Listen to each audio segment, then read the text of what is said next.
And we are talking about precinct captains today and how important that is. You with us, Jim? Yes, I am. All right, well, go ahead and take off where you left at. It's really the precinct strategy is the only peaceful constitutional way to take back the country. And so what I'm giving you here, well, I hope it's not too boring for people, but it is the golden piece of information on how to take the country back.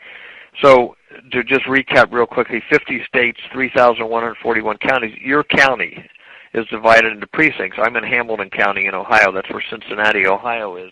We're divided into about 900 precincts, and that's where you and I live. All of us live in a precinct. 10 or 12 streets around our house is our precinct, our neighborhood precinct, and all the people in that geographical little area vote at the same place. We all vote at the White Oak Senior Citizen Center, all of them in our little precinct, okay?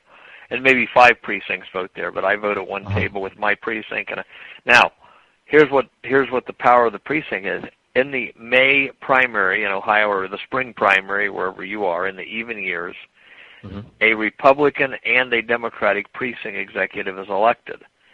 So you might not have noticed it because it's after governor and senator and congressman and coroner and dog catcher. At the very end is precinct.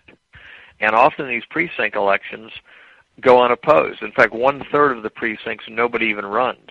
It's just somebody just getting the same seat back again. Or it's nobody. It's just vacant. It is vacant. Oh, wow. That's how ignorant the public is of the system, and the party leaders want you to remain ignorant. They don't want you to know this information. Exactly. But if there is a person running and they vote for themselves, then they win. If there's 2 people running, often the results will be 12 to 10 or 62 to 50. Very small votes because it's just your little neighborhood precinct where you and 5 or 6 streets around your house. Now, that happens in the May or the spring primary in every state, one way or the other. Just real quickly, as long as you go to your own precinct, and as long as you're registered as a Republican, you're saying that you can show up and vote then. Yes, or if you're registered as a Democrat. Either way, if you're registered as independent, everybody in your precinct goes and they say at the primary they'll say, "Would you want a Republican ballot, a Democrat, or a Libertarian if they're on the ballot, or a Green Party, it's everybody in your precinct." Okay. But if you want to run for precinct, okay, there's different rules in every state. In Ohio, you have to get 5 signatures if you're a Republican and you want to run for Republican precinct, you get 5 signatures of either independents or Republicans. If you're a Democrat, you get 5 signatures, valid signatures of voters, independent or Democrat. Different rules in every state, but they're all very easy. And so the point is, let's say you run and you win, and you run opposed, or maybe you're opposed, but you win, you get more votes than the other guy. By the way, precinct's the only election you can stand there, or you and your friend for 4 hours, and you for 4 hours, and your wife for 4 hours, and you can greet every voter. It's the only election where you can talk to every voter or hand them something as they're walking in. But let's say you win. Well, then a month later, and this is the real secret, there's a party organizational meeting in your county for the Republicans on one night, for the Democrats on the other. Let's say you're a Republican, and you go and you're notified of this meeting, and you go to. A lot of people don't even go to it because they don't know how important it is. Then whoever get the majority votes there becomes the party chairman of your county. Let's say in Hamilton County in Ohio, whoever gets the majority votes, they're the Republican Party chairman for the next 2 years, and his executive committee will be elected at the same time by all the precinct executives, and the precinct executives are usually called the Central Committee, okay? Now, there's the party leaders. What do those party leaders do? They endorse the candidates for city council and Congress. Now, it doesn't happen 100% of the time that the endorsed candidates win, but about 95% of the time, the endorsed candidates by the local parties win. When we see a Democrat and Republican on the ballot in November, they're the 2 that were elected at the primary. They won the Democrat and Republican primary, respectively, in May or whatever. In Ohio, it's usually in May. Okay, well, look, 95% of the time, whoever the party leaders endorsed, who are elected by the precinct people, that person wins. So here's why you want to run for precinct. Then you want to go to your central committee meeting and elect your party leaders. The party leaders determine the following: how the vote is counted.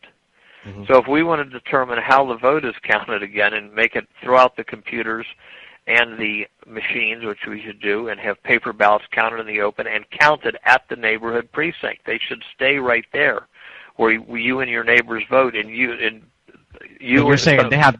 Okay, you're saying they have the power to change that then. That's right. It's the county level that decides how the votes are counted. Wow. Tomorrow morning, every county could say, we're throwing out Diebold, we're throwing out ES&S, we're throwing out Hart, we're counting on paper ballots again. There's nothing to stop them right now. It's but just that out. we got corrupt or brain dead or both or opportunists running the Democrat and Republican Party in every county in the United States, except for maybe a few.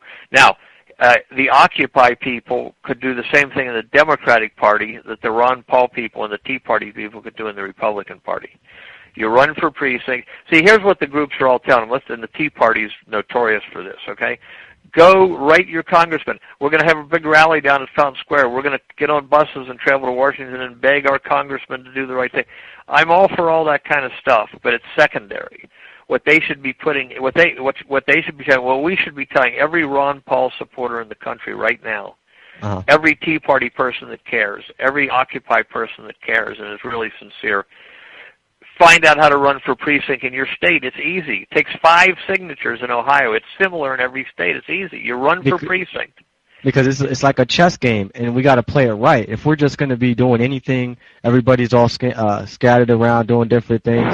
This is why I'm trying to bring people like you guys on the show, because those of us that got energy and we're active, we just don't know where to go or what exactly the answer is. That's right. People don't know where the playing field is. So you go, and then you go to your county organizational meeting in June or whenever it is in your state. You get a Ron Paul type person and elect them county chairman, and you give the executive committee. Then here's what I got to quickly tell you what those people do. Once you elect your party leaders, together the two parties determine. It depends on each county, but whoever runs the county determines how the vote is counted. So now we fix the vote. They determine who's endorsed for Congress. So now if we have an honest vote and we have good congressional candidates, we now send good men to Congress and not only fix the voting system, stop the senseless wars.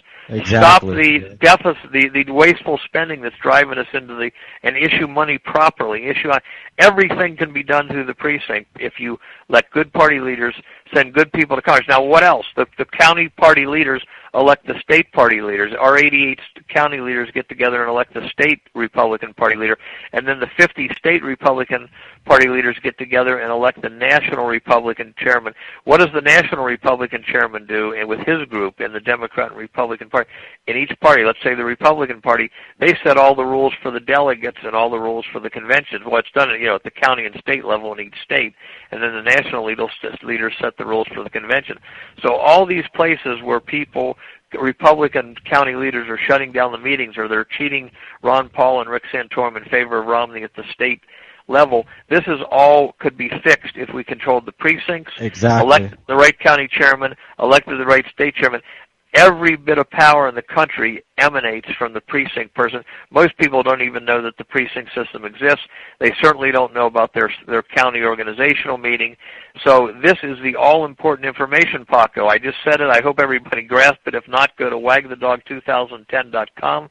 Watch the top video of the strangest political secret. If I could snap my fingers right now and have everybody who's concerned about our country do one thing, it would be realize that you got to learn how to run for precinct, you got to try to win, and you got to go to your county meeting and elect good, I would say, Ron Paul type county leaders, and now we can take back the country within 2 to 4 years. Well, we're going to put this, I always do anyways, put this audio on YouTube so that way more and more people can listen to it. And it'd be real cool if maybe you had like a chart, the way you were explaining it. Who votes for who, that would be a good visual. Maybe we could get a chart. Let me tell you let me tell you real quick about that. I'm glad to hear all the pro-life ads that are on Ron Paul Radio here, because I'm a big believer in that is a critical issue, and Ron Paul thinks so too. But if you go to a website called networkamerica.org and scroll down a little, we got a thing for a speaker we had in that really is outdated now, but scroll down to the most powerful office in the land. Click on that. It's a short speech given in 1980. It'll go through this just how I said it. All right, well, Jim, we got that, and I'm going to put it on YouTube, and I'm going to be in contact with you probably later today because I want to talk to you more about what you said. Okay. And, yeah, you need to come on again. We'll talk about it later.